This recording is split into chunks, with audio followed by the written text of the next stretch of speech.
தேவனுடைய பிள்ளைகளே, நாம் தேவனுடைய வார்த்தையை கேட்டு நாம் மகிழ்ச்சி அடைவோமா?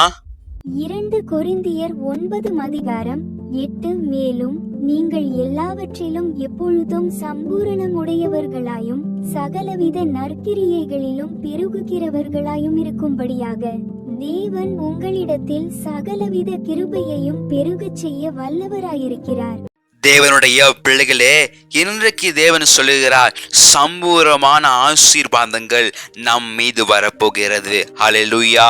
இன்றைக்கு நீங்கள் சிந்தித்து கொண்டிருக்கலாம், நான் செய்கிற வேலையில, நான் செய்கிற எதுலையுமே ஆசீர்வாதங்கள் இல்லை, என் வாழ்க்கையில எந்த பலனையும் நான் பார்க்கலையே, தேவன் எனக்கு பதிலை கொடுக்க மாட்டாரா, தேவன் இருக்காரா இல்லையா என்று நீங்கள் கேள்வி மேல் கேள்வியை உங்க மனதில் நீங்கள் எழுப்பிக் கொண்டிருக்கலாம். இன்றைக்கு தேவன் சொல்லுகிறார், சகல விதமான ஆசீர்வாதங்களை உங்களுக்கு நான் கொடுக்க போகிறேன், எல்லா விதமான கிருபைகளினாலும் உங்களை நான் நிரப்ப போகிறேன் என்று தேவன் சொல்லுகிறார். நிச்சயமாக இந்த வார்த்தையை நீங்கள் விசுவாசிக்கும் போது உங்களுக்கு தேவன் அதுக்கான கிருபைகளை கொடுத்து ஆசீர்வதிக்க வல்லவராய் இருக்கிறார். இயேசுவின் நாமத்தில் பிதாவே, ஆமென்.